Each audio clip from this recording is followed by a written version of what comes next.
welcome to HDPP Live on a Saturday night to the UK and around the world with photos, memories and friends. This is HDPP Live. How are you this evening? Are you all well? Hinckley District has the present for you, meeting friends old and new. Streaming Wednesdays and Saturdays too, with founder members Paul and Sue. The smiles that we bring are a heritage thing. HDPP, keeping history alive. HDPP, streaming HDPP live. Where local memories survive. HDPP, streaming HDPP live. Film clips, photos, memories and friends helps a dreary night go by. We're in Hinckley, six of the best, stupendous, quizzical high. The smiles that we bring are a heritage thing. HDPP, keeping history alive. HDPP, streaming HDPP live. Where local memories survive. HDPP, streaming HDPP live.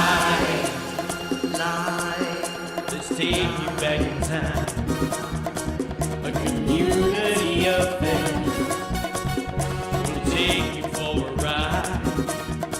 Henson's Cab will take you there. We're making history. HDPP, chapter pauses. History supporting local causes. Streaming HDPP live. Betty is our queen bee. The sweetest honey candy. Dangerous death here again. HDPP live. Hey, you know we keep it in HDPP.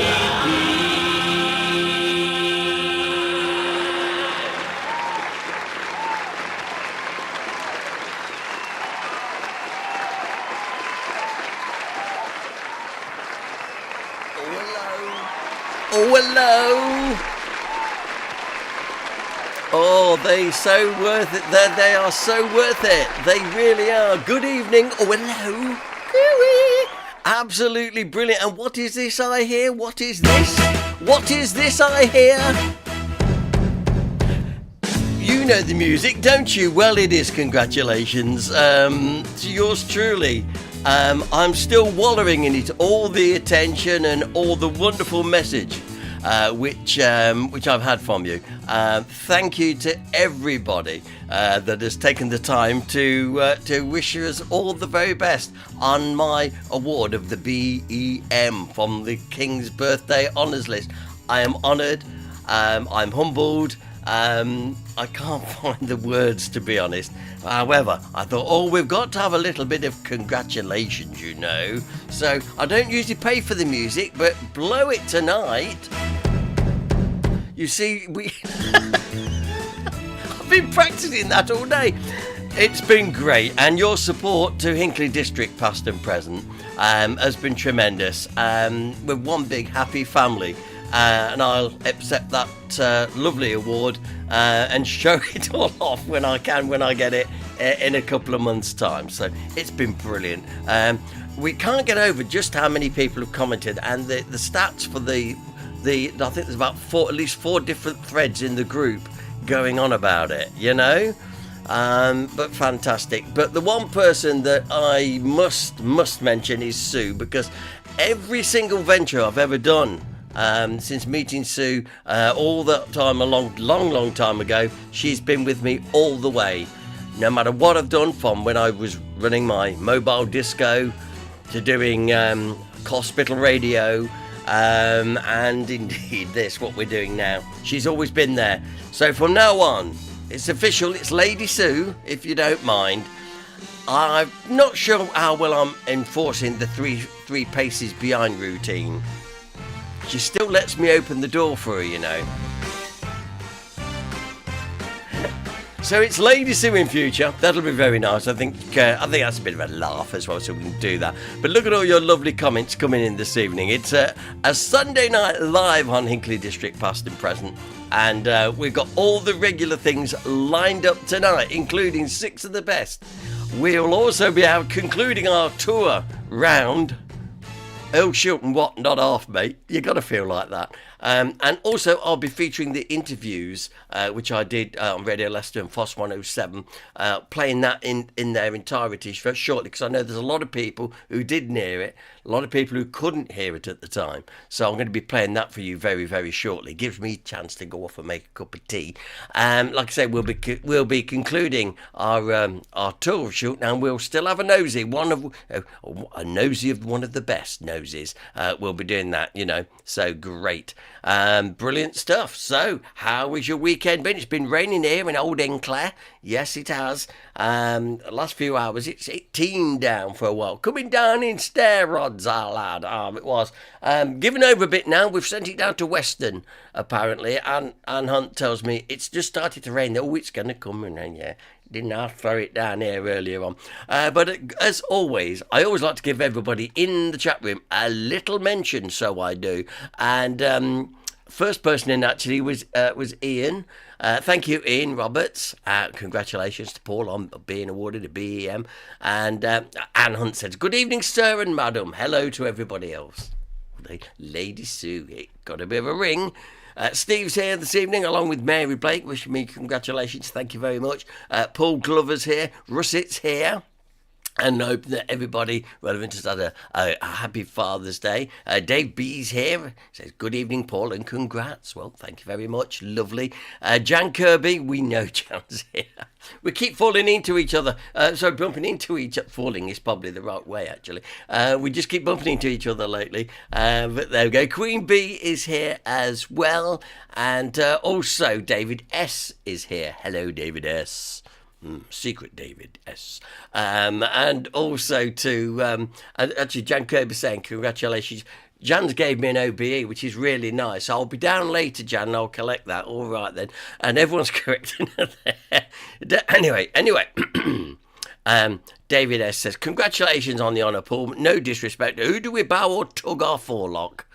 Well, you see how much tugging I've had to do. Gary Bitterley. Yes, and Vive la France! He says, "Well done, me old mate. I know there's very few of us left now, mate, but thank you very much for your kind words as well." Okay, John Dennis here. Hello, your lordship. No, not to him, to me. He can become a lord. Actually, do you know, I've got more chance of getting my award before we get our book. Just an observation there, just an observation. Kath's here as well, Kay Norton's here, and Jane Brown has joined us with Tim. Good evening. You enjoy the programme this evening as well. And, let's say I'm saying, and David Allen's here as well, saying hello to the whole room, basically. Jeff's here, and Anna are here, and Kit Parker. We're not worthy. The great gonged one. I like that, Kit. Nice one. Yeah, lovely. Anyway, and Dave Kidd is here. Hi, Dave. Come on in. Neil. No, come on in. Enjoy the programme. Absolutely super this evening. I'm glad you could join us. And as I say, and the messages just keep on coming. Jan Kirby says, "Paul, absolutely behind every great man is a greater woman." That's right. Yes. And Kath Denny and Co have been to the Olikoff Parks. Get the music. We got a little wet. Ooh. Anyway, enough of all that. Let's get into the programme this evening. Now, first of all, like I say, we've had such an exciting weekend, and I thought, well, I'll have to get a broadcast together now. So here we go this evening. First of all, because the air's so dry, it's been catching me throat. So I've got plenty of water. And Jan said Andrew Churchill also got an award, and he got an OBE. Congratulations to Andrew Churchill. And hello, Julie Jeffka. Hello, Sir Paul. Not quite sirs, I'm afraid, at the moment, but there you go. Right, okay then. 6 of the best, first, ladies and gentlemen. This is where we give you 6 questions with an anagram at the end, with an answer that I've got, hopefully. The only thing I don't know is whereabouts it's going to start in the quiz. So let's see. Oh, we've started in the right place too. So here we go with 6 of the best. Remember, don't put your answers in the chat room. People will nick them. And if 2 people nick them, they become a pair of knickers. It's an old panto gag. However, so here we go. So what do the names Edgington, Pritchard, Christopher and John Atkins, what do they share in common? Now, I know there's certainly one person here tonight who will know that, but it is historical, this is. I'm wondering if the great John Denny will be falls at the first hurdle here. So what do the name Edgington, Pritchard, Christopher and John Atkins all share in common? Now, that's a bit of a stinker of a local question, I would say, but I'm going to leave it there at the moment, Harvey. I'm just going to see how you do with that one. Certain people will know what it means, but what do Edgington, Pritchard, Christopher and John Atkins share in common? What do the names share in common? Not that they got the same letters in and all that business. Okay, on to number 2. Now, how many stripes are there in the US flag? Even now, I can hear the keyboards tapping away.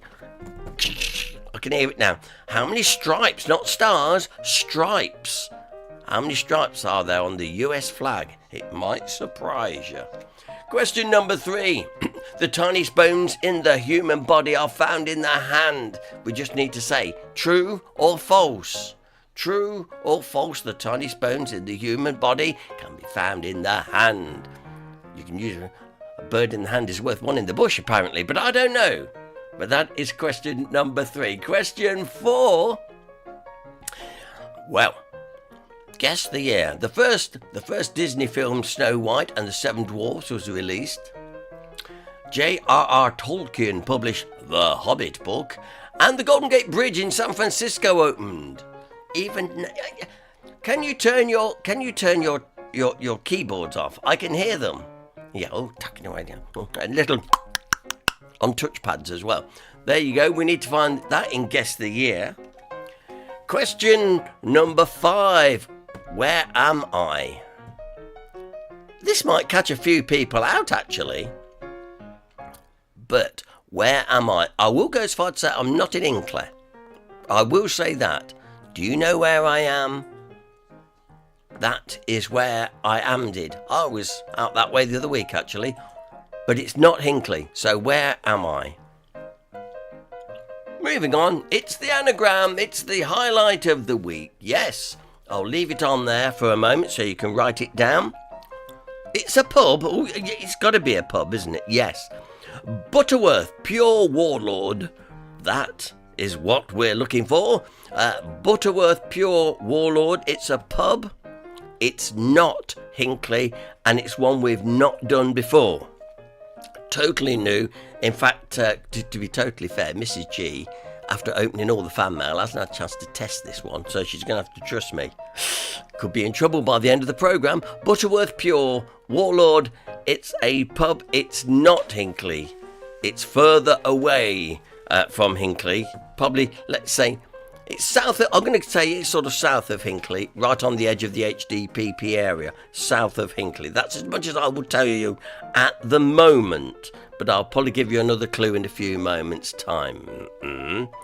Okay, right, we go through them just one more time, very, very quickly. Question 1. What do the names Edgington, Pritchard, Christopher and John Atkins all share in common? That is question number 1. Question 2. How many stripes are there on the US flag? Not stars. We want to know how many stripes. Question 3. Tiniest bones in the human body are found in the hand. True or false? You know it's like when you sprain your wrist, you know. Question 4. The first Disney film of this is Guess the Year, by the way. The first Disney film, Snow White and the Seven Dwarfs, was released.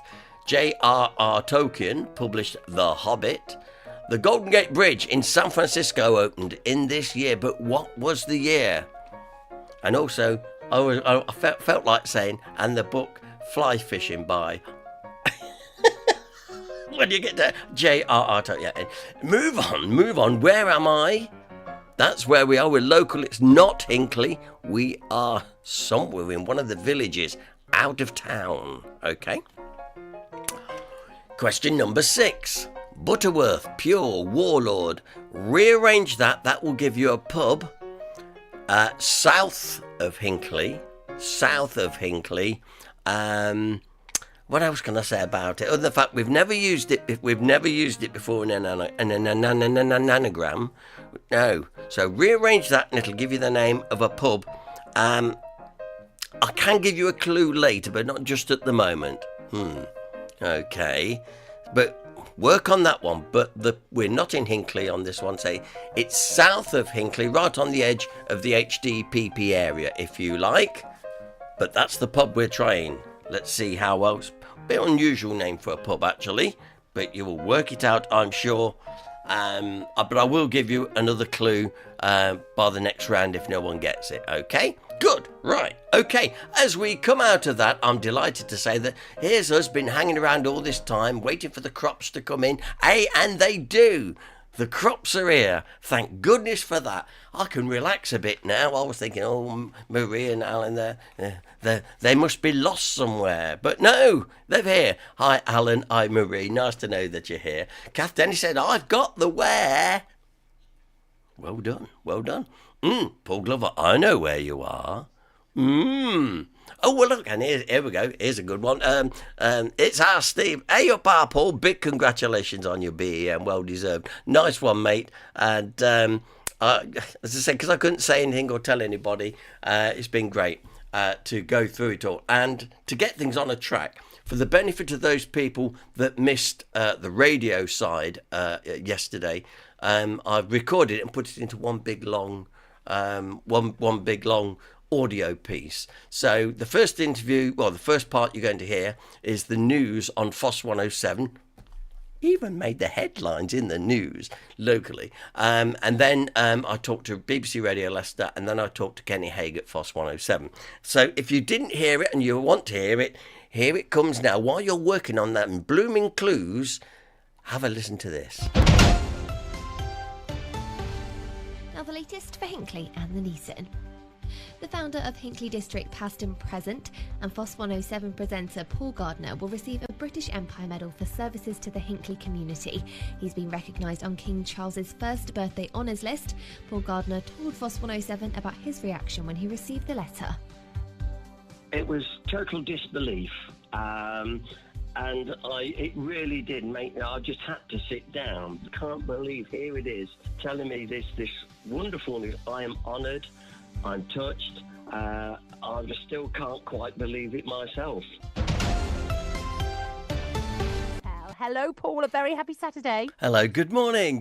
I sounded very posh. I don't use my middle name very often, so it was quite strange to hear the middle name come out there. Well, it's a lovely middle name. It's Thank got a really you. nice ring to it, Paul. Anthony Gardner. Well, first of all, congratulations. Thank you. How amazing is this? I mean, how are you feeling? It's a whole mixture of emotions this morning, to be totally honest, because first of all, I've known for 6 weeks, so trying to keep this under wraps and not let it all out of the bag before the official time, that's been very hard. But the actual, the realisation this morning, now it's out there, it's sort of hitting me now. I am really shocked. I'm blown away, I'm humbled, I'm proud. I've got a whole mixture of emotions this morning, and I'm having some lovely comments on the Facebook group to which this has been sort of awarded through, honestly, I'm overwhelmed. I'm quite emotional, really. Oh, well, I bet you are. I mean, it's a wonderful achievement. And of course, it is one of those things that it comes out the blue a little bit, doesn't it? And, Yes. you know, it's massive. It really is. Tell us about the work you do Well, and why it's so important to you. Yeah, well, basically, this seems to have come through. Say, we run a Facebook group. Sue, who's my wife, we run Hinckley District Past and Present on Facebook, and it just started as well. Let's see how it goes. This was back in 2015, and basically, what's happened is it's evolved itself. It was never a plan. It's evolved itself into a fundraising group and a place where people could come, share their pictures. And I've always been fascinated with the local heritage, particularly around southwest Leicestershire. So I married some of my own likes and interests into this. And it slowly grew over time. But where it really came into its own really was obviously during the dark days of the pandemic, which really did surprise us. All of a sudden we couldn't meet because we meet socially once a month. And then suddenly we couldn't do that. So I thought, well, what about this live streaming business? I wonder if I could do a bit of that. And a little bit of trial and error. And we started doing, during the pandemic, a twice weekly live broadcast. I'd got a bit of archive material, which I knew I could use. And I put picture shows together and I'd host it exactly like a radio program, but in vision, which is not necessarily a pretty sight. Come on. But Don't believe you. having said that, though, and people said, "Oh, Paul, this has been great because we've all been isolating and all that business." And at the end of all that, that tremendous time, tumultuous time, actually, we decided to keep the live streams going, and so every Sunday. I currently do a live stream from here at home, and it goes out on YouTube, and we have live chat, into the program and stuff. And it's it's like, it's a bit like a little social club, really. But I'm always featuring local events and stuff. But what I want to lead to saying is, what's made it so much different? Because I mentioned about the fundraising. Well, since 2015 and up to the present day. Hinckley District, past and present, has donated over £25,000 to local good causes. And that has just happened. It's nothing we planned. It just happened. And we've helped loads of local good causes here in Hinckley, too numerous to mention. But it's the generosity of our members who come along. They support our prize draws, our raffles, all at our social meetings, etc. And I go out doing talks to local ladies groups, schools and stuff. I love going into the schools, particularly the junior schools. They're fantastic to do. And I just talk, in a very light-hearted way about the type of heritage that we've got here around the Hinckley area. And I just love it. And it's fantastic. And I love meeting people and let them, particularly of the older generation, who can tell you a lot of the things to which we refer to today. They'll say, oh, this is when Castle Street used to have such and such in, or whatever. And they can tell you these first-hand events. In fact, a very lovely lady who sadly has only just recently left us, she told me some marvellous stories when the R101 flew over Hinckley in the 1930s. Wow. She remembers the local Olympia skating rink catching fire, and she watched from her bedroom in the 1930s. You don't get them. You don't get those first-hand accounts. It's fantastic. No. Isn't it? Yeah, it is. It's wonderful. It's absolutely wonderful. I mean, goodness me, so much. You've got so much going on. You're such a busy man. And you've just achieved so much as well. Wonderful stuff. And the way you've helped people through the lockdown, I think that's incredible. What are you currently up to? Well, this very morning, funnily enough, the second I finished this interview with you this morning and your lovely listeners, I should be off to St Mary's Church in Hinckley, where our group holds a once-a-month scanning session where we invite people to bring along their old pictures. And it's amazing the pictures that turn up, because they say, oh, you probably won't find this very interesting, but you'll find amazing. They tend to be the pictures that people start talking about. We'll post them on the group. Instant responses usually come back about it, with different things. And so I'm off to do that this morning. Then I might indulge myself with a little celebratory drink at lunchtime before getting my live stream ready for tomorrow night. Next week, I'm in one of the junior schools in the town, and it goes on. Love it. And I love keeping busy, and I love my town, and to be recognised in this wonderful surprise way, because it really is. It's absolutely fantastic. I mean, I think I told you the other day before I was doing Hinckley District Past and Present. I'd done 28 years. Done 28 years at Hinckley Hospital Radio, Castlemead Radio. I founded that. I've done 20 years of pantomime. I've always kept busy, but I've always wanted to give things back to my hometown. And I think if everybody would do a little bit of that, what a great place we'd have. Yeah, absolutely. I love it. And, for people that worry or say that community spirit is dead, they only have to listen to you and they know that it absolutely bless isn't. you, bless you. It's wonderful to hear how much you love where you live and all the great things that you have achieved and continue to achieve and how you join people together, which is so important because I think in the world we're becoming more lonely, which is really sad. But you're tackling that and bringing everybody together. And also lots of history lessons, which we love as well. It has been a pleasure chatting to you and congratulations. Thank you so much. Being on the New Year's honours list, the King's birthday honours. Wow. I mean, massive. and it's the King's birthday honours. Yeah, this is amazing how it's all worked out, isn't it? I've still yet to process that part, and then all being well, like I say, the High Lord Lieutenant of Leicestershire will be presenting locally the award, and then later on we get invited to a Royal Garden party, which will be something else. It really will. Well, we'll have to chat to you after that and find out what it was like as well. And if you're ever a loose end and you want to co-host, come in. I'd love to have you on the show. Oh, that'd be fantastic. You'd be amazing. Enjoy that celebratory drink at lunchtime. You've earned it. And congratulations. Have a wonderful weekend. Thank you very much indeed. And thank you, Radio Leicester. Oh, what a wonderful man. Paul Anthony Gardner there, who's been recognised for his services to the community in Hinckley and Leicestershire. Hey, morning, Paul. I just heard on the news a little while ago and I just had to ring you. You're going to be awarded the BEM. Now, yeah, amazing stuff, isn't it? It's fantastic, isn't it? This must be such a moment for you, such a proud moment as well. I mean, I'm just thinking how long I've known you, but all the years you've put into the locality where you are in Hinckley. What do you think led to this then? This award. This is part of the King's birthday honours list, isn't it?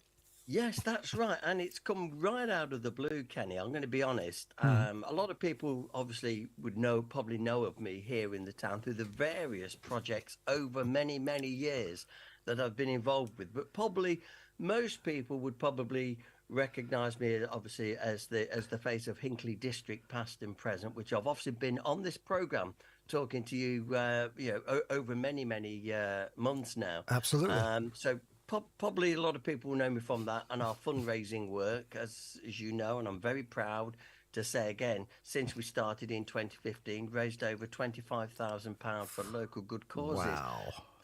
Also instrumental in helping create the first commercial radio station in the town. 28 years. I was going to say, can I stop you there? Because without your help there, we wouldn't be here today. Because when it was back in the day, it was Fossway Radio, wasn't it? Which first started. It was way back in the days, yeah. We needed to test the land. We needed to put a test transmission up for a couple of weeks just to prove to the then IBA, I think it was, or somebody, it's now Ofcom, that we could do it. And without your help, we wouldn't be here because you've gave us the facilities to do that in Hinckley Hospital Radio, didn't you? The smallest radio station in the world, I might add. And you've been there for a long, long time, haven't you? Yeah, I did 28 years service straight, really. We started Castlemead Radio in Hinckley Hospital in 1990, and that spawned Fossway Radio, and so on into what is today Foss 107. Ultimately, that's the legacy of that. But so let's go back. Yeah, sorry, Paul. Let's go back to the award that you're going to be getting. Any idea when you're going to receive this award? It will be probably officially, within the next sort of 8 weeks, and it will be presented by the Lord Lieutenant of Leicestershire, the King's representative here in Leicestershire. Wow. So I'm looking for that will be done locally. Then I'm told at some point, there will be a royal garden party which will be invited to attend. So, blimey, I'm going to have a bath. Do I have to start calling you sir now, or Oh, I'll see how it goes on that. Well, It's Kenny. It really has bowled me over.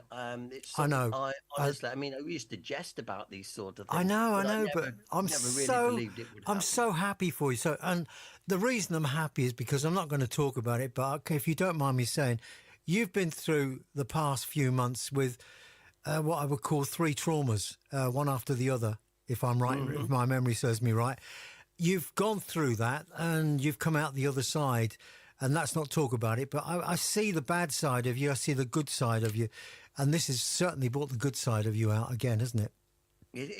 It really has, and it's all of a sudden I'm thinking, my word, can't believe it. When the letter arrived, I literally had to sit down and keep reading it. I was in shock for probably 2 days before it sunk in, and then you see, I've had to keep it secret because it's you have to keep the confidentiality of this.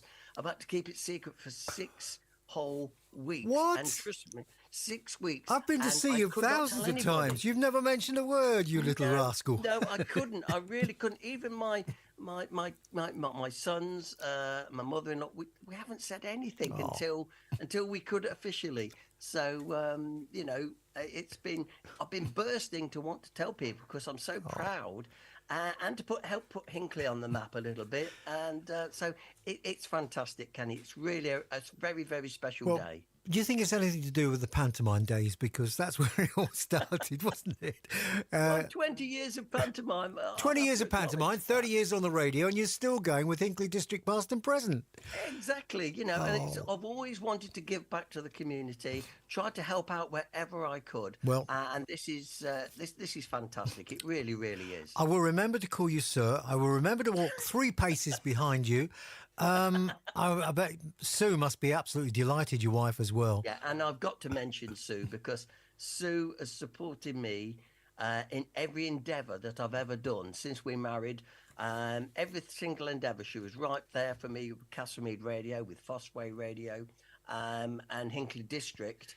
She's always gave her full support to me, and without her, I don't think I'd be, I wouldn't be here today accepting this wonderful award. I get it.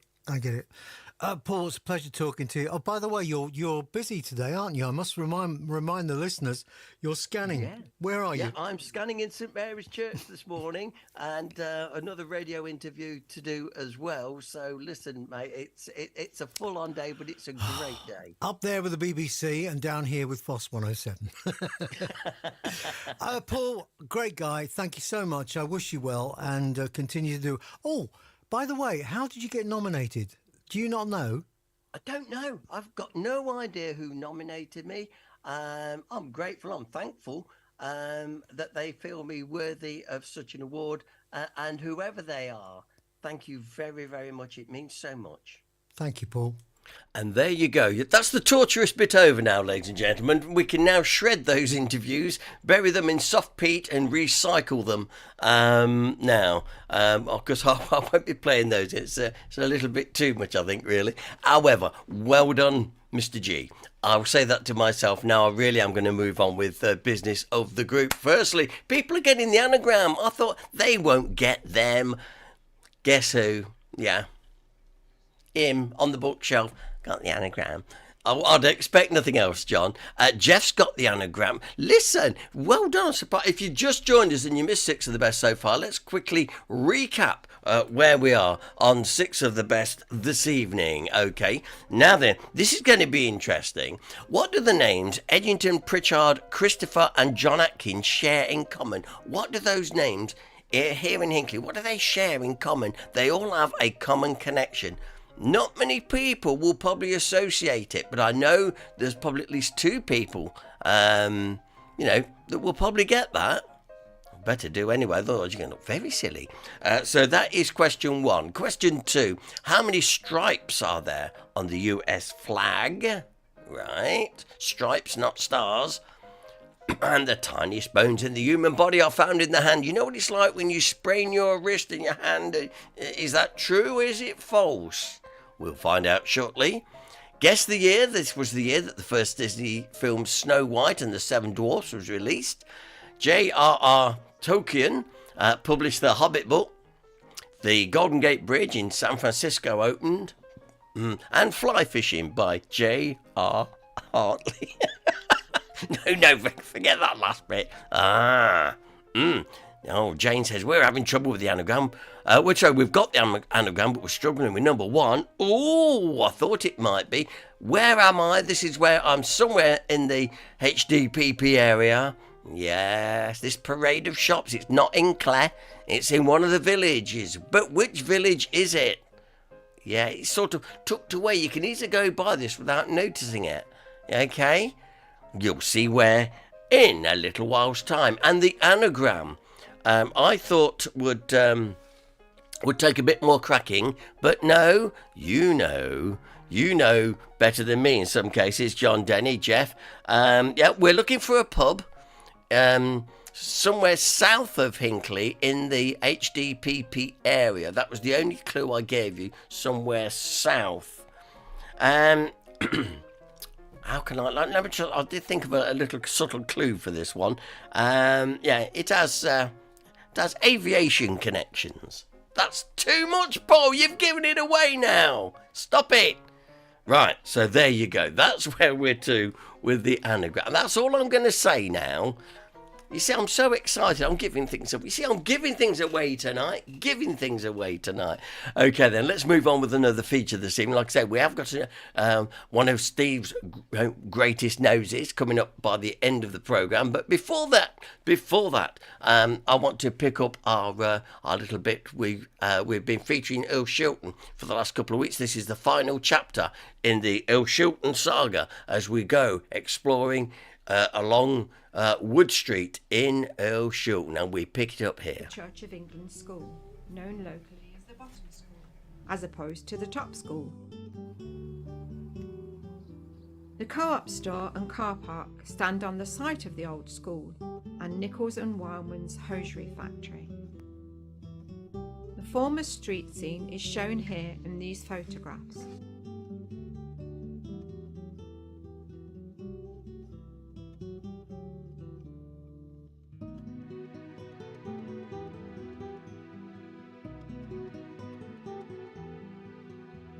The motorist shop remains with the neighbouring buildings to this day.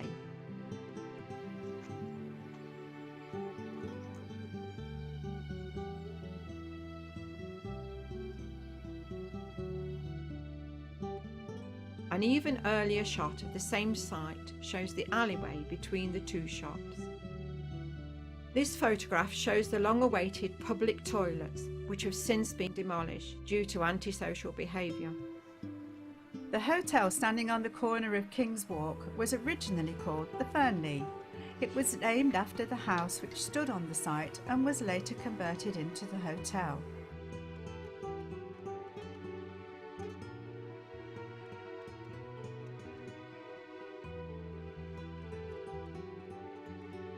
This parade of shops was erected in the 1960s and hosted the first self-service supermarket in the village, known as Bywise. The Earl Shilton Pharmacy now occupies the premises. The parade houses a variety of shops. Looking back towards the hollow, we can see the cottages on the left-hand side, which were demolished in order to build the parade. This celebratory photograph shows the elderly of the village. They were seated outside Mr. Hampson's florist and greengrocery store. This is now the site of the Motorist Centre. This is the Lord Nelson pub. It has occupied the site for many decades, having had a number of landlords. One of them, Peter Parkin, opened the first in-house restaurant, appropriately named the Poop Deck. It was rather like a Burnie Inn and served excellent food at affordable prices. This site was originally used as a coal yard. It later became a car showroom for Price's Ford car dealership. Later, Switherland Motors acquired the premises. The company was associated with Gordon Banks, a former England goalkeeper. A subsequent owner was the late Lol Hopkins, who ran a Toyota and a Fiat dealership. Two local businessmen, Steve Hardy and Colin Draper, bought the premises from Lol Hopkins and opened a carpet and interior furnishing business. The adjacent premises are the Premier houses, which were built by Toons to house staff. The site, being opposite the factory, was handed for housing staff. The building on the extreme left used to be the local boot and shoe union office. It played an important part in the life of the industry. Mountfield Road runs up the side of the union offices. A bungalow stands on the site of some former cottages known as the Mount. The white building housed a shop owned by the Bacon family. It was known as Spots. It was a general store. Tramps, often agricultural workers, used to call in to redeem their vouchers, which they collected from the workhouse, to exchange for bread and cheese. The building next door has significant historical roots. The top floor, known as a top shop, would have housed a framework knitting machine. Facing south, it would have benefited from the maximum daylight possible in order to extend the working day. The ground floor shop was once a fish and chip shop and went on to become a florist's. On the opposite side of the road, these modern industrial units occupied the site of Toons factory. It's interesting to note that the existing bus stop stands outside what was the Toons factory with its famous clock. The stop was known as the Premier. This is a later photograph of the Premier Works. Note the air raid siren on the roof. It was still regularly tested as late as the 1960s.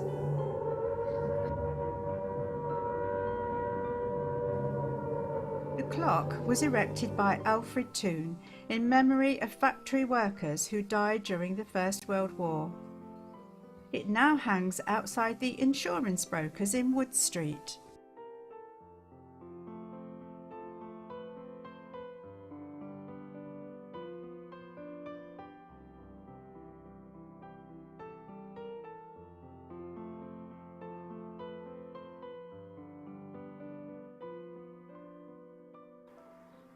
Land Society Lane still remains an unadopted road, still not fully tarmacked.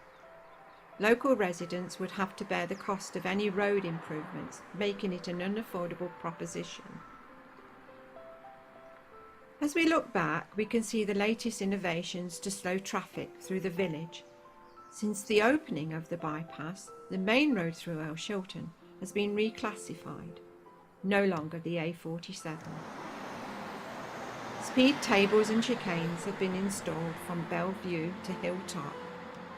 They're not welcomed by everybody. The more modern buildings are known as the cloisters. They're built on the site of the former Primitive Methodist Chapel, which later became the Roman Catholic Church after its move from Mill Lane.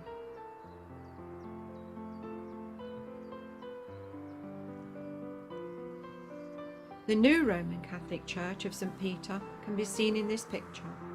The entrance is in Melton Street. The Home Appliance Centre, shown here, was once occupied by Shawlands, ladies' outfitters. It later became the Regent House Pharmacy. Magic Valley Chinese Takeaway was once a chip shop and the former home of Dan Astley, a prominent local councillor. This sad scene shows a row of condemned cottages. The dentist and the entrance to what is now Edwards Bill Base can clearly be seen. Note the barber's pole and advertising sign for Players cigarettes and Gold Leaf rolling tobacco. Edwards Bilbase occupies the premises of the former Co-op Butchers and General Grocers. Roy Startin established a builder's merchants there prior to it being taken over by Edwards. These shops were once cottages, but have hosted a number of businesses over the years. The house, which can be seen, was built by one of the Pegg brothers, a member of yet another local building firm. The house marks the end of Wood Street. Curiously, the adjacent buildings, though standing on Hinckley Road, are actually part of Heath Lane. The Rainbow Copy Shop and its neighbour on the corner were once Newton's toy and sports shop. The end shop once had a betting shop at the rear. The discreet window where bets were placed can still be seen inside the present beauty salon. This photograph shows the opposite side of Heath Lane before the demolition of Coe's Ladies Outfitters and Hairdressers. This demolition enabled the widening of the road. Heath Lane, as seen here, was still an unmade road which provided access to 2 sand pits owned by local builders. Heath Lane South still remains unadopted and unmade.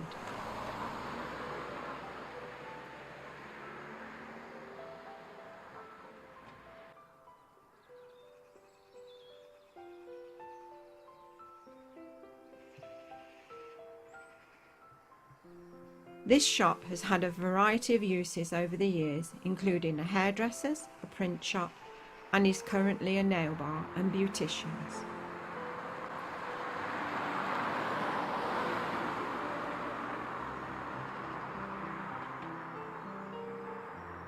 The house with the tool garage, seen here, was once the home of Gordie Davis, and the garage was his stockroom and warehouse, selling fancy goods for use as prizes at fairgrounds.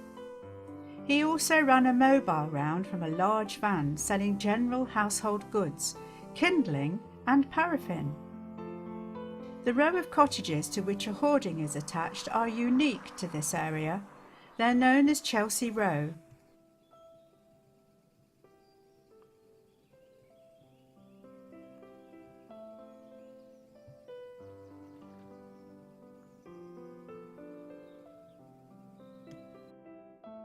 On further inspection, the rear of the properties show evidence of the existence of framework knitting together with boot and shoe workshops in the same backyard. Hinckley Road remains virtually unchanged over the decades. This house in Melton Street was once yet another general grocery store, a typical corner shop, supplying workers from the nearby factories.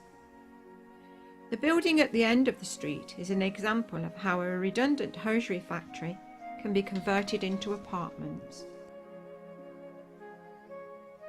These recently constructed houses on the corner of New Street and Hinckley Road are on the site of the former Etoff's Boot and Shoe Factory.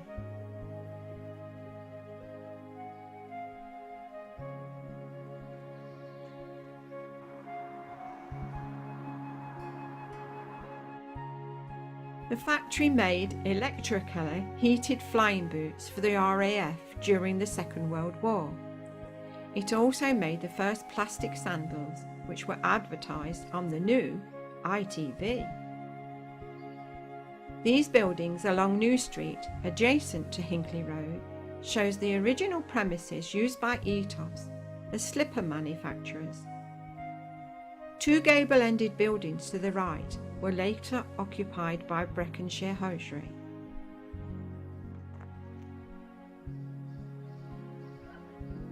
Rossendale Road was named after the Rossendale Valley in Lancashire, the former home of the Etoff family. This later addition to the Etoff empire was built to house the stores and the clicking department, where the leather components for shoes were cut.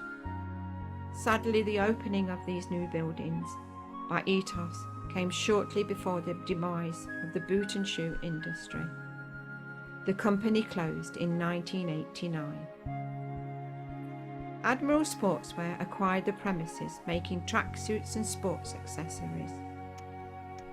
The new housing development has taken the place of what was once a hive of industry.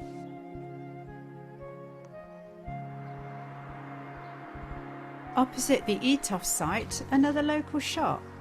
Again, once convenient for the factory workers. Thankfully, it's still trading today. This regal shot highlights the elegance of Victorian buildings on the lower part of Hinckley Road. Further up Hinckley Road shows that the roofline remains unchanged to this day. Sadly, the majority of garden walls are being removed to facilitate parking. This early photograph shows a boot and shoe factory owned by a Mr. Bird. He later joined forces with a Mr. Yeoman and transformed it into a hosiery factory. It later became Peck's Hosiery. Demolition took place at the turn of the 20th century and the site has become yet another housing estate. The two new roads bear the names of Bird and Yeoman.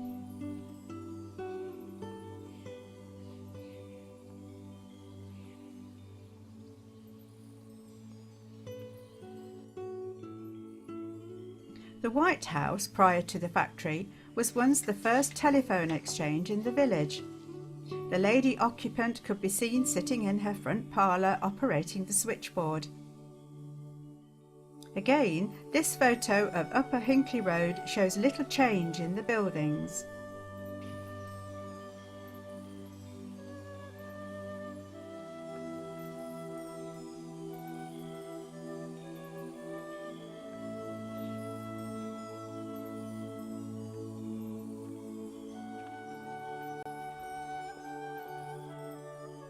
Doctors' Fields was unmade in the 1950s when this shot was taken. Access to Mr. Page's market garden was on the left of the lane.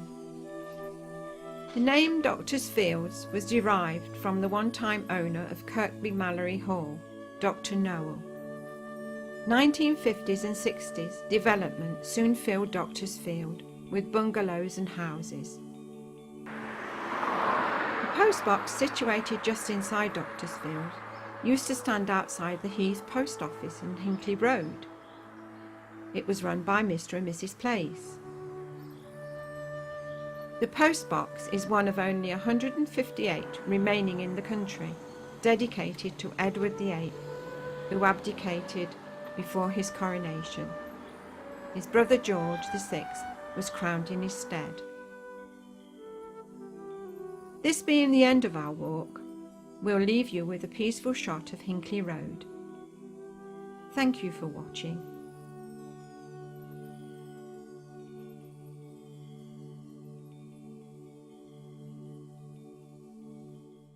And there we conclude our little tour around Ilchilton. Quite enjoyed watching that one again in those segments, sort of little nice bite sizes, as it were.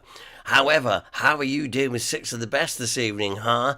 Yeah, it's an interesting one tonight, I would go as far to say. Some people have got the anagram. Mrs. G finally cracked it a few moments ago. Sorry, Lady Sue. Can't say Mrs. Can I say Mrs. G? Don't know whether I can say that anymore. However, and I'll try and give you a clue for those that are a bit mystified at number one. So here we go. One more time before we're nosy. What do the names Edgington, Pritchard, Christopher and John Atkins share in common? I'll give you a clue. Medical, it's medical, all right? But what puts them all together? Okay, what's they share in common? It's definitely medical. I'll give you that, definitely. Okay, so think medical. There we go. Question 2. How many stripes are there on the US flag? The tiniest bone in the human body are found in the hand, not in the bush. No. Guess the year the first Disney films Snow White and the Seven Dwarfs was released this year. J.R.R. Tolkien published The Hobbit book, and the Golden Gate Bridge in San Francisco opened. I know you've been searching on Google. I've been watching you. Where am I? Yes. Okay. And finally, the anagram. People are getting it now. Well done. As I say, bit of an aviation theme to this, but we're looking for a pub. That's all I should say. Not far away. Okay. Now then, Alan Cropp said he really enjoyed the Earl Shilton bit, and also Jeff Wallace is claiming, he says, I think I might have 5 out of 6 tonight. I bet it's the first one wonder if it's the first one that's tripping him up, possibly. But like I say, for that first question, think medical. I can't really say much because it'll give it away, but it's a good answer. It's a good question. And I won't tell you how I derived that particular question. You don't want to know. Trust me, you don't. Daniel Coburn says, they all have a BEM? No, mate. They don't. Listen, Sunday nights won't be the same without a nosy. And with Steve not doing a nosy every week, and we understand that. Fortunately, Steve has left us with a vast back catalogue, which we can pick out and show at random. And, well, I'm delighted that we've got another classic noser with our Steve now. Sit back and enjoy. We'll be back after this with the answers to 6 of the best, and when your scores, we'll find out what it is very, very shortly.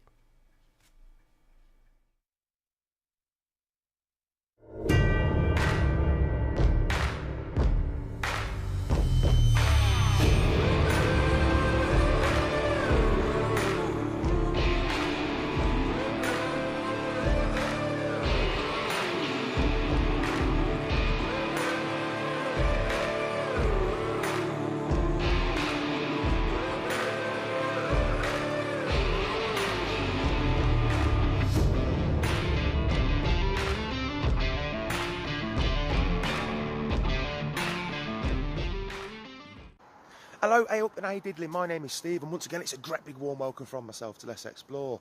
Right then, a bit of an update video, a bit of an update nosy for you today, because we are having a bit of a mooch as well. But I just thought I'd tell you a little bit about what's going on the channel, because this weekend I was meant to have another video to show you, to be honest, but me and Delighted Dave went out the other night and it didn't go as planned, to be honest with you. Unfortunately, that's just the way the cookie crumbles sometimes when you do this. It isn't always plain sailing, me lad, do you know what I'm saying? But what it is, in the next few weeks, I've got a video that's going to be coming out, maybe in about the next 2, 3, 4 weeks. I'm not sure yet, making it sound all technical, isn't I, because of the time scale with it. But what it is, there's been quite a bit of drone footage for this next video, which is going to be about the Leicester and Swannington Railway. I've not even done all the on-the-ground stuff for it yet, apart from one little bit. Do you know what I mean? But that ties in quite nicely with today's video, because we're literally on the outskirts of Colville, near the Barden Industrial Estates, just up near the Birch Tree roundabout, actually, next to a road, as you can hear at the minute, called Reggs Way. Big industrial estate. Got an Eddie Stobart place in there, just the other side of that fence. But we've got 2 culverts to look for. I know what you're thinking, oh, not these culverts. It's a nice little video for me, though. It's easy and it's local. Do you know what I'm saying? Now, beneath Reggs Way, you've got the River Sence, the mighty River Sence. It's hardly the Colorado Rapids, is it? But just down here in the undergrowth somewhere is what I imagine is going to be a large concrete culvert that takes the Sence beneath Reggs Way, just out here, and onwards until it reaches the River Anchor on the Leicestershire-Warwickshire border, near a little place called Pinwall, I think it's called, not far from the town of Aviston. Then after this culvert that we're going to look at, probably not going to go all the way up it, I've only got my trainers on. After we've looked at this, we've got what I think is going to be one of the oldest steam railway culverts in the world on the old Leicester and Swannington Railway. So let's just see what the dealio is here. Right, we found the first one anyway. So yeah, it is a good sized one, like I thought it was going to be. It's got a big grill on the front of it as well. Right. There you go, look. So you can actually get in there. The water's deepish. A lot of plastic bags here stuck on this grill as well. Now this is the outfall here, there won't be a grill up the other end. And when I say outfall, of course, meaning that the river's actually spilling out here. So it enters up that end, it doesn't enter here. I'll just show you in here anyway. I'm not going to go in there. It's concrete pipes in it, a bit boring they are, aren't they? See enough of them at work, don't I? Right. So this one then, it ain't that old to be honest. It's only as old as Reg's Way, which is 30 years old, something like that. They built it, of course, when they built the industrial estate. But this one, about 1500 diameter, 1.5 metres. Just try and light the inside of it up. I've not got my little torch, you know. And you can hear banging, that is because cars are going over a manhole covering the road up there. So, yeah, there you go. Nothing too exciting, this one. It's quite spooky, that banging, isn't it? It's like there's a monster up there or something, isn't there? Right, so we're en route to this really old steam railway culvert, which I think is one of the oldest steam railway culverts in the world, and I'm pretty sure it's going to be. It's certainly going to be one of the oldest in the Midlands, because of course the Leicester and Swannington Railway was the first steam operated railway in the English Midlands, of course. Engineered by Robert Stevenson. There it is there, that tree line, and our culvert's going to be down there, and as you can see, it's like Epping bloody forest round here, isn't it? And I've only got my shorts on. So it's going to be a pain in the arse to get to by the looks of it. Surely there's an easier path down to it, because you know this culvert would have to be maintained, you imagine. There's probably not been a lot of maintenance going on for a long time. We've got a bit of a path here. I think this has been put in by the electric board doing some work on the pylons over there. So yeah, no, I won't go in that way. Right, so yeah, I was right, the path did go up here, and it's actually taken us over the railway. I had a funny feeling that we was going to go beneath here. I was looking forward to seeing a bit of a tunnel for us to walk through, but not the case. And as it says, stop, look, listen, beware of trains. And of course, you know, this railway, it's only a freight line these days. It was a passenger line at some point, of course. But yes, nice that. And although there's a right of way going over this railway here, it always feels a bit naughty, doesn't it? Do you know what I mean? But our culvert, that is going to be over there in that direction. So, tell you what, you know, Delighted Dave phoned me up this afternoon and he said, "What are you doing tonight, Steve?" I says, "Oh, I'm going for a bit of a nosy, Dave, just local." I says, "Come with me." He says, "Well, I can't." He says, "That's why I'm phoning you." He says, "I wanted to see if you're going to come to a fancy dress party with me." I says, "Fancy dress?" He says, "Well, no, not." I said, "Not really, Dave. It's not really my bag." He said, "Well, I'm still going to go anyway, buddy." I says, "Well, what are you going as?" He said, "I'm going to go as an Italian island." I says, "Don't be so silly."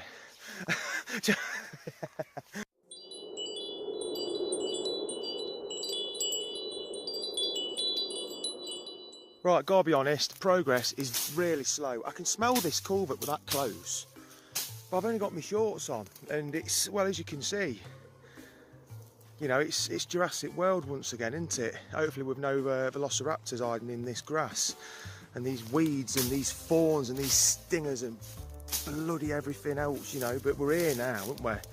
Bloody hell, I'm gonna... Oh, look at that. I really gnaws this up, ain't I?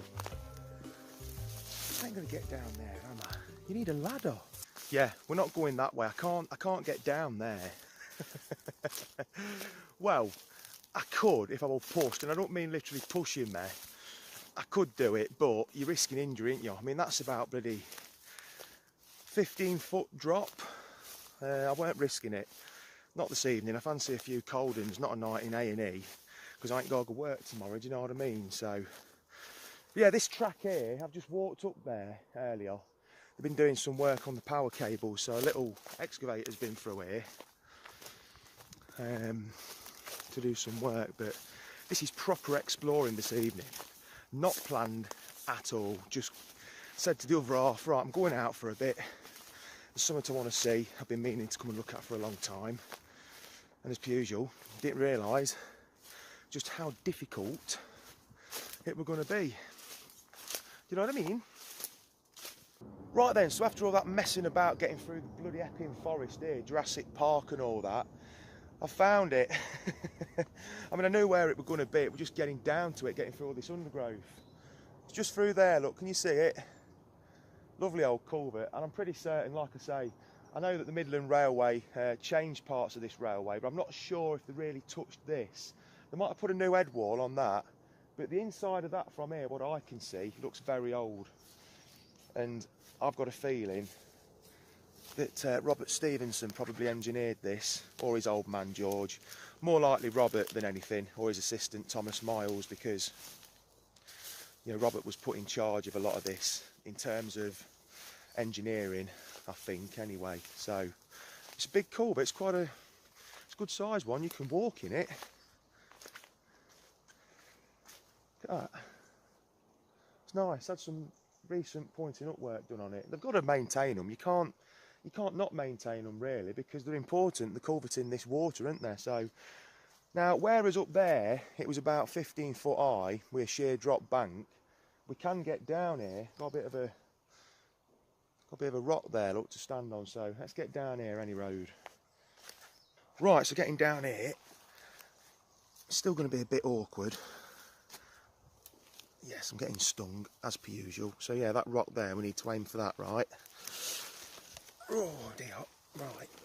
Oh, it's not too bad. Oh shit! Oh. Shit! I got my right foot wet.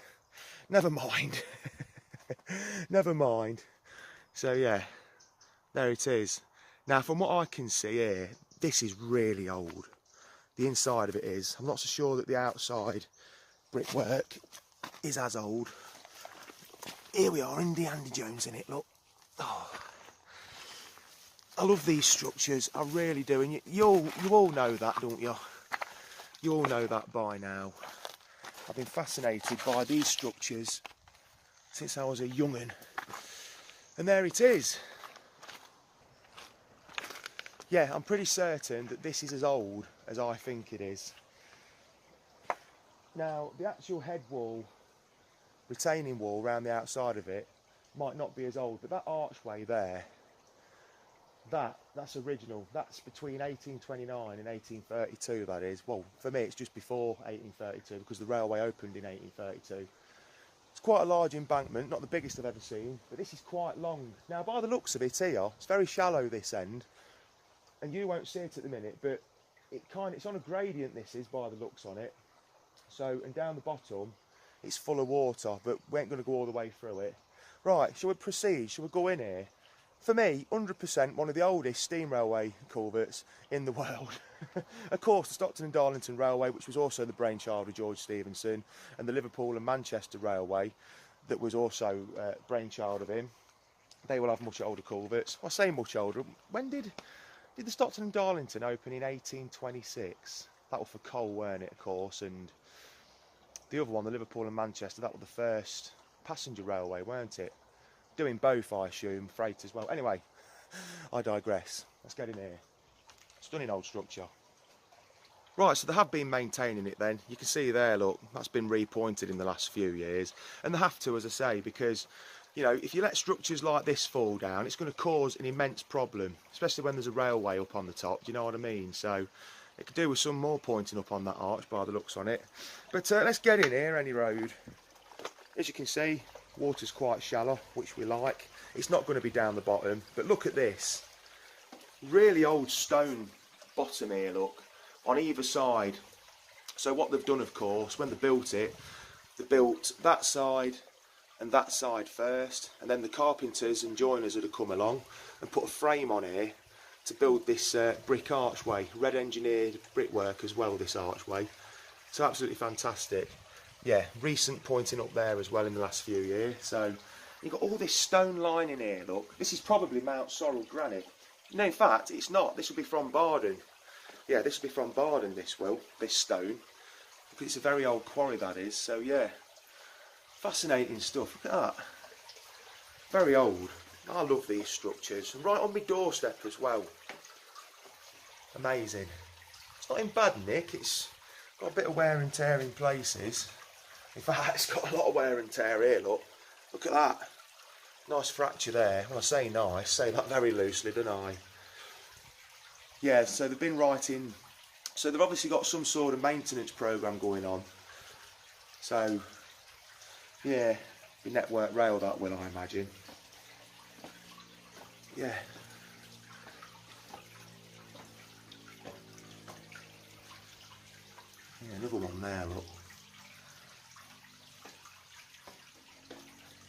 Yeah, so this is where the water starts collecting. Now, there might be a blockage downstream. I really don't know, to be honest with you.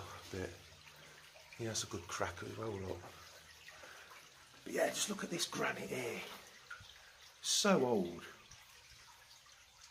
I mean, for me, it's quite exciting, you know, because of what it is. I mean, yes, it's just another culvert, as most people will say, but it's more than that. It's on one of the first steam railways in the world, this. I mean, it's not the oldest, of course, but for me, you know, that's why it's exciting, because of the people that were involved with it as well.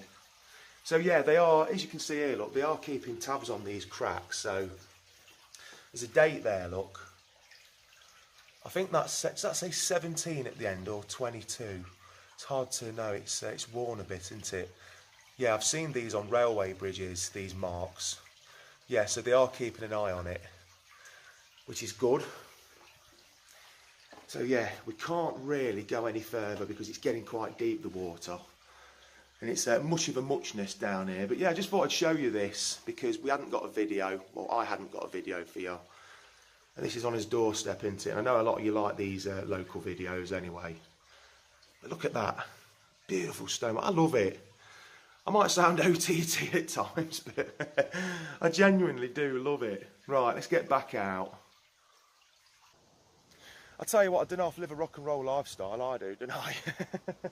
But yeah, really pleased with that. It's so old, so historic as well, that is, you know. I mean, to a lot of people, they might just look at it and say, well, yeah, whatever, mate. But for me, it's more than that.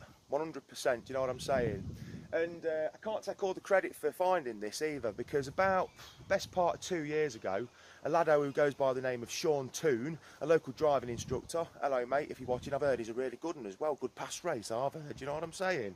But he actually sent me, I'm sure it was this one you sent me, weren't it, mate? You sent me a photo of this, I'm pretty sure you did. And it's taken me all this time to get down here, and to be honest with you, I'd forgot all about it. It's only because I've been researching the Leicester and Swannington Railway that I've seen it again, and I thought, oh yeah. And if you can hear birds in the background, they've stopped now. They always stop when I say that. I think it's a pair of buzzards larking about, do you know what I mean? Anyway, I'm going to leave it there for today. I'm going to get them and have some brekkie. But yeah, really happy with that. Great piece of history. Anyway, if you enjoyed this little video, please like, subscribe and share it. And I'll see you very soon at the next video, which I'm pretty sure is going to be the Leicester and Swannington Railway. But if it's not, it might be another video. Right, let's get out of here. See you later. Thanks for watching. Bye. And there he was, gone.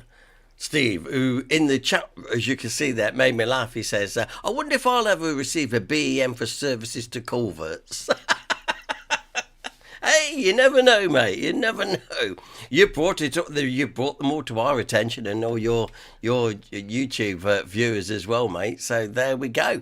Lovely, a classic nosy with our Steve. Now, just before we give you the answers to 6 of the best this evening, I must remember to tell you we've just added a new date to the HDPP diary, and in August. We've got a speaker coming to talk to us, Tony York, who has done a lot of work and stuff, but particularly to do with the how Hinckley survived the Civil War. Now that's going to be a fascinating evening, and I know that Tony has also done books as well about it, and he's going to come and talk to us on in our August social night. So if you want to see the dates, they are on the group. We've pinned them at the top of the group, so you can easily see the dates. It basically means that we're going to have from August to Christmas, we've got speakers in every night. Okay, so look out for that one, and please come along if you've never been before. Come along, it's a great little atmosphere. Starts at 7:30 at the Greyhound in the function room at the back, and then of course we've usually done and dusted for about 9:15, and it's just a great social atmosphere, which is something else I always wanted this group to do. So I think it's great. Look forward to that. So that's August. We've got Tony York coming to talk about how Hinckley survived the Civil War. September is Steve, Mr. Noser himself, will be here, and so that's September. October, it's Mervyn Wallace, who will be talking about the quarries of Stony Stanton. And then in November, we've got Eddie Smallwood. We all enjoy Eddie's talks, and like I say, he's going to be talking about the Christmas past and how Christmases used to be. Probably not as cosy as you think it is. And then in the new year, he will be coming back to do us another talk as well. So we're really, really booking him up now. So please, all I ask you to do is just come along, because otherwise it's very embarrassing standing there and say, good evening, sir. And there's only 3 of you there. No, I know, you've actually been very good lately. So please continue to come and support our social nights, please, because they're good. Okay, done that. Remember, all the dates are on the group at the top at the pinned post. You'll find them there. Okay, then. It's that time. It's that time when we look at 6 of the best. And we're going to go through this very, very gently. And even now, I've got a feeling John Denny's got his answers already copied and ready to paste. He's got his finger hovering over the paste button so he can get in first. Let's see how we go. Now, just remember, like I say, we'll do them one at a time, okay? Oh, thank you, Kat. I love the social nights at the Greyhound. Thank you. Lovely. Okay, question 1. Now, what do the names Edgington, Pritchard, Christopher and John Atkins share in common? I did give you a clue that said this was a medical. It's a medical thing. Right. Well, Jane says, no idea. No, they weren't brothers, David Allen. You see, I said John Denny would be in there. And Russet, I expected you to get it right as well. John Denny has put all names of wards in Hinckley Cottage Hospital. And Russet's got it right. She should know it very, very well. So there we go. Well done. DNA Hospital. Thank you, Jan Kirby, for that curveball. I wasn't expecting that one. So, no, they were all names at Hinckley at the Hinckley District Hospital in Mount Road. Edgington was so named after Matron Edgington, who served the hospital for over 30 years, way back in. She's the lady you see in those old pictures, standing, looking quite stern. And we also think we caught her on our ghost cam that time. Pritchard, and that was a doctor, a local doctor. I don't know about Christopher, to be totally honest, from there, but John Atkins, yes, he put the money up so the John Atkins ward and stuff could be built later. We always used to know that as the ladies' ward. It's where the ladies went. Yeah. Okay, so that's it. We're looking for wards at Hinckley Hospital. Right. General knowledge. And now, how many stripes are on the US flag? Let's see who's going to give us the answer there. I've got a feeling John will be straight in there. Jan Kirby, sorry, my keyboard is playing up. Okay. Right. David Allen says 13. John Denny 13. Jane Brown 13. Jan Kirby 13. Paul 13. Yes, you've got it right. Well done. Yes, if you got 13, which you all have, you can give yourself a point. That's right. There's 13 stripes in every flag of the US. And Daniel Coverson, that's my lucky number 2. Oh, okay, fine. True or false? The tiniest bones in the human body are found in their hand. Is that true or false? Remember, you have to answer true or false. Don't. Right, okay. And you're doing well so far. Russet says false. Jane says false. John says false. Jan Kirby false. Yeah, you've all getting it right tonight. Well done. It is false because, yes. And as Daniel's put in his false, it's yes. This tiniest bones in the human body is actually inside your ear hole. Yeah, okay. Pat Galloway, false. It's in the foot. Pat, it's in the ear hole. It's in your ear. It's in the eardrum. Seriously, it is. Anyway, Russet's ahead of me. Okay, Russet. Not even changed it yet. Here we go. What was the year? Yeah, they're galloping now. They're galloping. Look, I'm not even ready to count. They're putting the answers up. You cheeky boys. Yes, you're quite correct. If you were put for the guess the year this time, it's 1937, Absolutely, and a lot of you getting that right as well. We're definitely on, ladies and gentlemen. We are definitely on for someone to get 6 of the best tonight. Quite a few of you, I'm going to say. Some people are definitely going to get 5, maybe 6. Where am I? And Russet's saying about the bones in the ear. They are the hammer, anvil, and stirrup in the ear.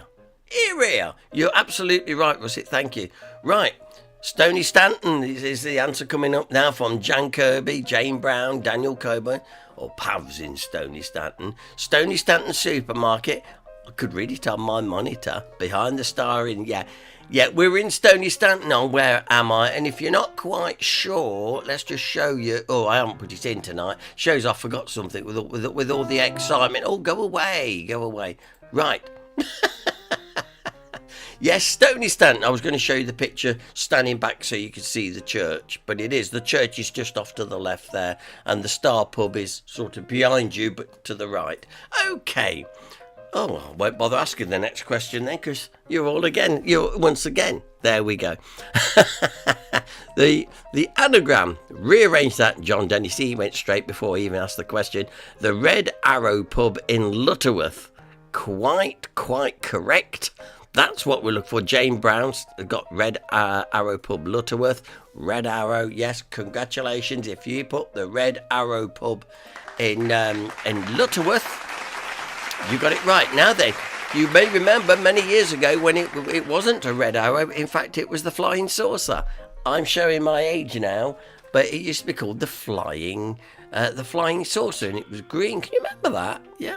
But I can see why they've made it a Red Arrow. I mean, it looks very streamlined and very sort of, so I can understand that. So well done. Just showing me age when I say, yes, I remember when it was the Flying Saucer, Okay, well done. Okay, Dave B said, I thought it was Lutterworth. Right. Yeah, Jan says, I remember the Flying Saucer. Yeah. And David Allen said, I remember the Flying Saucer as well. Good, okay. Lovely, yeah. Even Paul Glover says, I remember that. There you are. And you see, she said, oh, I thought it was the Flying Saucer. That's right. So Russet says, well, I've got 4 tonight. I'm on a roll. Well done, Russet. Alan Crop says 2, Marie 2, Alan 3. Oh, Queen Bee 5 tonight. Well done indeed. Ian Roberts says, chicken in the basket, the Flying Saucer. Yeah. I can remember having soup in the basket there. Also, John Denny 6. I thought he might. Smug John. That's got to be at least another chapter to the book done before bedtime tonight. 3 for Daniel. 6. Well done, Jan. She's got 6. Well done. Pat Galloway's got 2. Jeff says I got 4. I got me 1937 wrong. Oh, never mind. Anne Hutton's got 3. Paul says 5 out of 6. Well done, Paul. David Allen got 2. There we go. And Jane Brown said 5 tonight. Paul, for Tim and myself, really enjoyed the programme. Thank you. That's great. Thank you, Jane. I will be giving Tim a ring, by the way, following our message the other day. I will. I've left it alone today. I didn't want to call him on a Sunday. And Dave B says, I got 1.5. I got the ear hole. Around your hair hole. Now, we're showing our ages here because many of you may remember the late Charlie Drake. He used to say, it's in your hair hole. It's all coming back. And Jan talking about the cuisine of the 1970s. Scampi, chicken in a basket. Like I say, you haven't lived until you've had soup in a basket. Don't have to keep you moving, I tell you that. Anyway, brilliant. Well done. So well done to John Denny and to Jan for getting 6 tonight. That's fantastic. Remember to look at our What's On diary, please do, because we want you to come along to our social nights when you can. Fantastic as well. And it's been a right old busy old night. It's been really, really good. We'll be back next week at 7:30 here on HDPP, and I hope you can join us again too. And please remember to like the video, please, because it really helps with your analytics and antibiotics. Yeah, it does really. So if you click a like, that's a big help to us as well. In the meantime, I've got scanning to do. I've got loads of pictures to be putting up over the coming week, so we have got plenty. And look at this great show, Sir Paul. Stop it, I love it. Stop it. So until next week, take care, keep it HDPP and keep it BEM. Bye.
Oh, hello. Oh, hello. You've come back. Come back. Thanks for being with me tonight. It's been a lovely night. Really enjoyed it. And as I say, what ends the end of a very special weekend for Sue and myself. And I really do genuinely mean thank you so much. It really does. Now, listen, I always like to send you off with a little chortle to go to bed with. And I was saying, oh, he's still got his...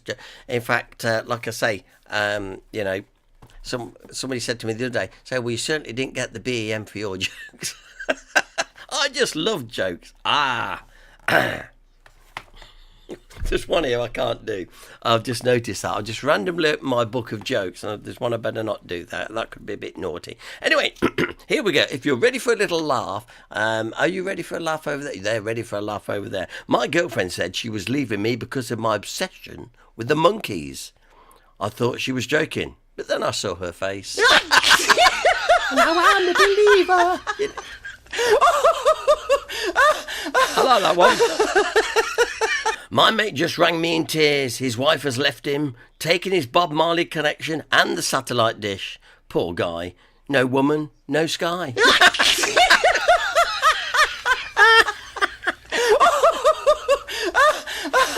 Couple more. Thank you. I thought I won the argument with my wife as to how to arrange the dining room furniture. But when I got home, the tables were turned. Yeah.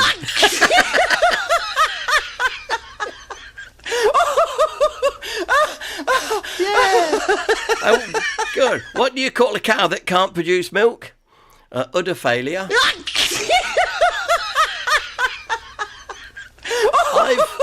I've just texted my girlfriend Ruth and told her that it's over between us. I'm ruthless.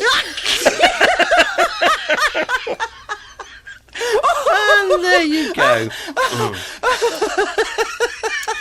Right, here we go. Finally, I was having trouble with my computer at work, so I called IT support. The IT guy said, have you tried disabling cookies? I said, well, I once bit the legs off a gingerbread man. Anyway, take care. Look forward to catching you all next week. Ta-da.